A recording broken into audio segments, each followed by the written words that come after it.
ওকে দেখো আরেকটা কথা বলে রাখি যে আমরা যেটা প্র্যাকটিস করছি এখন আইসি অ্যানালিসিসের মধ্যে এতক্ষণ আমরা কিছু স্ট্রাকচার জানলাম যে স্ট্রাকচারের মধ্যে যে অবভিয়াসলি আমরা ধরো মানে মডিফায়ার পাবো, সাবঅর্ডিনেটর পাবো, কোঅর্ডিনেটর পাবো, হেড পাবো মডিফায়ারের সাথে, আবার ভার্বের সাথে কমপ্লিমেন্ট পাবো। ঠিক আছে, এই যে স্ট্রাকচার গুলো পড়ছি এই স্ট্রাকচার গুলোর এক্সাম্পল আমাদের প্র্যাকটিস করতে হবে। আর আউট অফ কনটেক্সট একটা জিনিস বলে রাখি, সেটা হচ্ছে যে ভার্বাল গ্রুপ অ্যানালিসিসের ক্ষেত্রেও এমন কোন সেন্টেন্স থাকতে পারে যার মধ্যে অ্যাম্বিগুইটি রয়েছে, মানে দ্বৈততা রয়েছে, যার দুটো মিনিং থাকে। যেমন আমরা নাউন ফ্রেজ করার সময় বলেছিলাম যে নাউন ফ্রেজ পরীক্ষা থাকবে না, তো সেই কনটেক্সটে আমরা এটাকে আলোচনা করব। ঠিক আছে,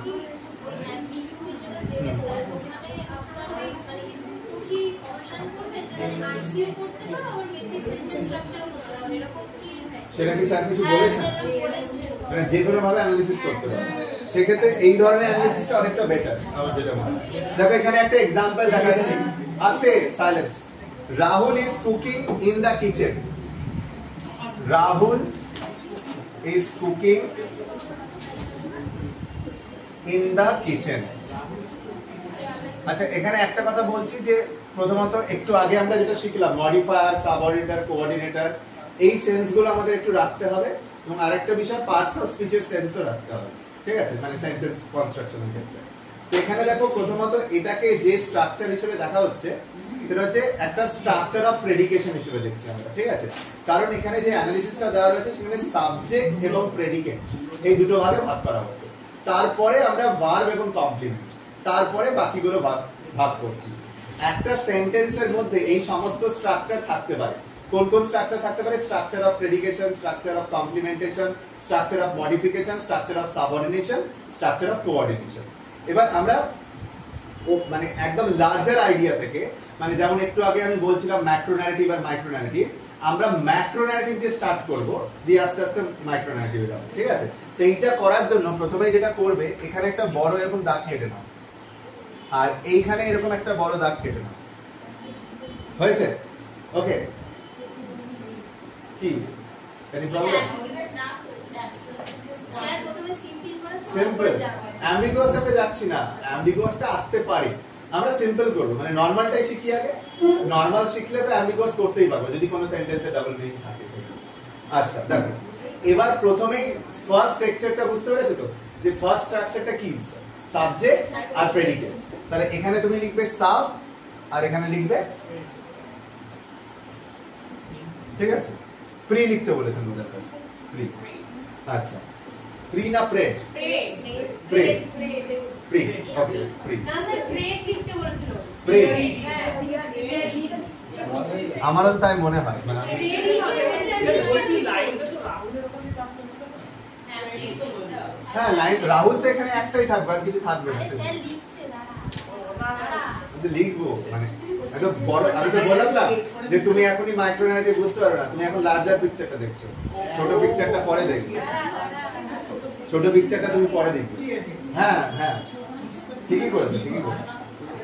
আচ্ছা দেখো, এরপরে আস্তে আস্তে আস্তে আস্তে আস্তে এরপরে দেখো, এরপরে আমরা যে স্ট্রাকচারটা করব, এই যে অংশটা রয়েছে ভালো করে বোঝো, স্টেপ বাই স্টেপ বলছি। আমি জানি এখানে অনেকে তোমরা হয়তো জানো, মানে তোমরা শিখেছো, ক্লাস করেছো, জানো।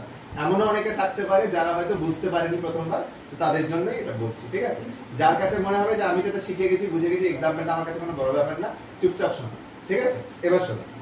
এবার এই যে স্ট্রাকচারটা আমরা করছি, এখানে প্রথমেই দেখো যে Rahul is cooking in the kitchen. এক্ষেত্রে রাহুল হচ্ছে সাবজেক্ট, রাহুলের অংশটা হচ্ছে সাবজেক্ট, এটা লার্জার আইডিয়া, এবং is cooking in the kitchen এইটা প্রেডিকেটের অংশ। সেই জন্য আমি প্রথমে এই অংশটা ভাগ করলাম। ঠিক আছে, এর পরের যে অংশটা রয়েছে দেখো, এবার দেখো এই পরের স্ট্রাকচারটাকে আমরা কি বলেছিলাম? Structure of complementation. তো কমপ্লিমেন্টেশনে কি কি থাকবে? ভার্বাল আর কমপ্লিমেন্ট। সেটাকে কি দিয়ে ডিনোট? ওই যে পাঁচটা স্ট্রাকচার দেখালাম। আচ্ছা, ভার্বাল আর কমপ্লিমেন্ট। ঠিক আছে, খাতায় নোট করেছো তো, যেগুলো একটু আগে লিখেছিলাম?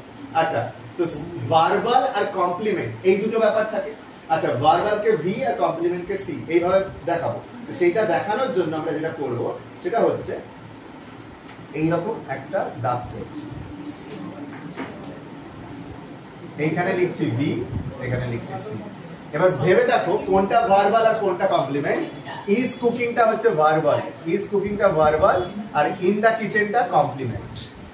ইজ কুকিংটা ভার্বাল আর ইন দা কিচেনটা কমপ্লিমেন্ট হয়েছে। আচ্ছা এরপরে দেখো ইজ কুকিং এর মধ্যে ইজ কুকিংটাকে আমরা কিভাবে দেখব? ইজ কুকিংটাকে এইভাবে দেখব যে মডিফায়ার আর হেড এইভাবে দেখছি, ঠিক আছে? এইটাকে বলে স্ট্রাকচার অফ মডিফিকেশন। তো হেড আর মডিফায়ার, তো দেখো ইজ কুকিং এইটাকে আমরা এইভাবে লিখছি ইজ কুকিং। তো এইটা হচ্ছে মডিফায়ার আর কুকিংটা হচ্ছে ইজ কুকিং, ঠিক আছে? এখানে হেড মানে মেইন ভার্ব কোনটা? কুকিং। হেড লিখছে এই অংশটাকে ভাগ করছে, আর ইজটা কি করছে? এটাকে মডিফাই করছে, মডিফাই করছে, অবশ্যই মডিফাই করছে। অক্সিলারি অবভিয়াসলি সাহায্যকারী, সাহায্যকারী মানে যে মডিফাই করছে সে তো তাকে মডিফাই করছে, কোয়ালিফাই করছে। আচ্ছা তারপরে দেখো তার হেড, এইচ ফর হেড। আচ্ছা আমি এখানে লিখে দিচ্ছি যাদের বুঝতে অসুবিধা হচ্ছে। ভি মানে ভার্বাল, সি মানে কমপ্লিমেন্ট, কমপ্লিমেন্ট। আচ্ছা এরপরে এম মানে মডিফায়ার আর এইচ মানে হচ্ছে হেড। এই ভার্বের মধ্যে এইটা হেড অংশ, এটা তো আচ্ছা ঠিক আছে, ওকে ওকে সিম্পল। তো তোমাকে আমি বলছি I am going, I am going, am going এর মধ্যে মেন ভার্ব কোনটা? গো বা গোয়িং, ঠিক আছে? তো তাহলে সেটাকে তো হেড বলবো।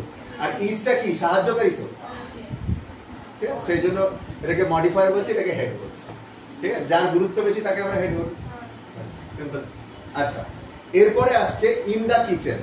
আচ্ছা আমি ইন দা কিচেনটা লিখে রাখছি, কিন্তু এটাকে আমরা কিভাবে ভাগ করব আমি আরেকটা কথা বলছি, যেহেতু ডিভিশনটা মানে খুব মানে কেয়ারফুলি করতে হবে, প্রত্যেকটা ডিভিশন কোথাও যদি ভুল না হয়, সেজন্য প্রত্যেকটা শব্দের মধ্যে না একটু গ্যাপ রাখবে, তাহলে তোমার সুবিধা হবে পড়ার জন্য। এটা স্ট্রাকচারের হিসেবে কথা বললাম, ঠিক আছে? এটা খুব কমন সেন্সের ব্যাপার। এবার ব্যাপার হচ্ছে যে দেখো এবার ইন দা কিচেন এই যে যেটা রয়েছে, ইন দা কিচেনটা কি? ইন দা কিচেন অ্যাকচুয়ালি আমরা দেখতে পাচ্ছি যে এটা একটা structure of subordination, structure of সাবঅর্ডিনেশন। কেন? কারণ যে ইন প্রিপজিশন রয়েছে, প্রিপজিশন রয়েছে। আচ্ছা এবার দেখো এবার প্রিপজিশন মানে এই সাবঅর্ডিনেশনের যে স্ট্রাকচার হবে, সাবঅর্ডিনেট স্ট্রাকচারের স্ট্রাকচারটা কি? সাবঅর্ডিনেশন আর ডিইউ মানে ডিপেন্ডেন্ট ইউনিট, ঠিক আছে? এবার আমরা যদি ভাগ করি তাহলে দেখো প্রথমে একটু বোঝানোর চেষ্টা করছি যে ইন যেটা রয়েছে এটা সাবঅর্ড হবে, এটা সাবঅর্ড হবে। আর দা কিচেন এটা ডিইউ হবে, ডিইউ মানে ডিপেন্ডেন্ট ইউনিট। ডিপেন্ডেন্ট কোথায়? না দা kitchen, the kitchen is dependent on this subordination. In preposition আছে বলে আমরা এখানে প্রিপজিশন আছে বলে আমরা এখানে এটাকে সাবঅর্ডিনেশনের স্ট্রাকচারে দেখছি। আর সাবঅর্ডিনেশনের স্ট্রাকচারে কি থাকে? একটা ডিপেন্ডেন্ট ইউনিট আর একটা সাবঅর্ডিনেশন। তিনটা হচ্ছে সাবঅর্ডিনেশন আর এটা হচ্ছে ডিপেন্ডেন্ট ইউনিট। এবার এই যে ডিপেন্ডেন্ট ইউনিট থাকলো, এবার বাকি থাকছে কি? দা কিচেন কথাটা। এবার দা কিচেন কথাটাকে আমরা কিভাবে দেখবো? এবার দেখো এইখানে কিন্তু আর এটা আসছে না, মানে কোনো কোঅর্ডিনেশন আসছে না। দা কিচেন তোমরা মনে আছে যখন নাউন ফ্রেজ করিয়েছিলাম, দাটা কি ছিল? Determiner, determiner. আর সেটা অবভিয়াসলি তার একটা মানে হেড যেটা থাকবে তার বাঁদিকে থাকতো, সেটাকে কোয়ালিফাই করতো। যে ধরো দা কিং অফ ইংল্যান্ড, এবার যদি আমি বলি দা কিং, তাহলে কোনটা মডিফায়ার আর কোনটা হেড? দা মডিফায়ার, ঠিক আছে, রাইট। তাহলে এইটা হবে মডিফায়ার আর কিচেনটা হবে হেড, এর এইচ, ঠিক আছে? একটা স্ট্রাকচারে মডিফায়ার এবং হেড থাকতে পারে অনেকগুলো, এটা মাথায় রাখবে কিন্তু, ঠিক আছে? যেমন ইজ কুকিং, এখানে এই মডিফায়ার এবং হেড রয়েছে। এখানেও দা কিচেন, এখানে মডিফায়ার এবং হেড রয়েছে। কিচেন, দা কিচেন, কিচেনটাকে মডিফাই করছে আর্টিকেলটা, আর্টিকেলটা মডিফায়ার হতে পারে। একটু আগে আমরা বললাম না তিনটে জিনিস লিখেছিলাম বোর্ডে, কি কি লিখেছিলাম? Modifier, subordinator, coordinator. তো মডিফায়ার ওখানে কি লেখা ছিল? প্রিপজিশন, প্রিপজিশন লেখা ছিল, ঠিক আছে? আর প্রিপজিশন ছিল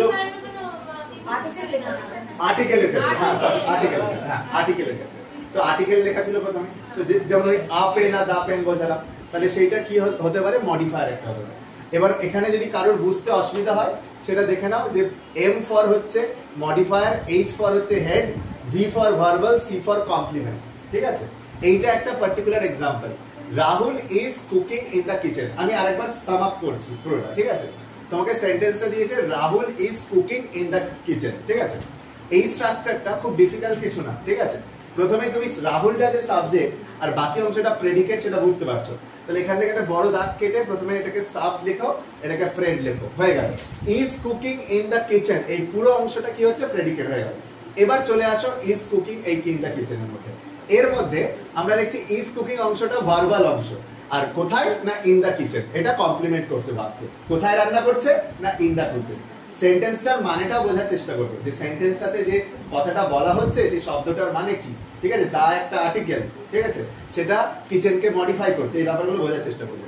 এবার ভার্বাল গ্রুপটা কি হচ্ছে, এইটা মানে ইজ কুকিংটা, আর কমপ্লিমেন্টটা হচ্ছে ইন দ্য কিচেন। এটাকে ছেড়ে দাও, এটাকে ভি আর এটাকে সি করে রেখে দাও।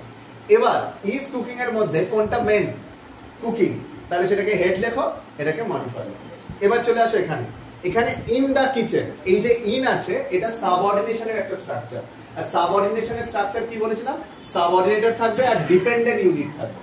ঠিক আছে, এটা ডিপেন্ডেন্ট, দেখো কোথায় না ইন দা কিচেন, তো এটা ডিপেন্ডেন্ট ইউনিট দা কিচেন। ঠিক আছে, যদি আমরা ভেবে দেখি যে দেখো যে এই অংশটার নিজস্ব কোনো মানে নেই, রাহুল ইজ কুকিং বলে যদি থেমে যেতাম, এই অংশটার নিজস্ব কোনো মানে থাকতো না। ডিপেন্ডেন্ট ইউনিট হিসেবে আছে, এটাকে ডিউ লিখছি, এটাকে সাবঅর্ডিনেশন লিখছি। এবার এই ডিউ এর মধ্যে আবার একটা মডিফায়ার এবং হেড হতে পারে।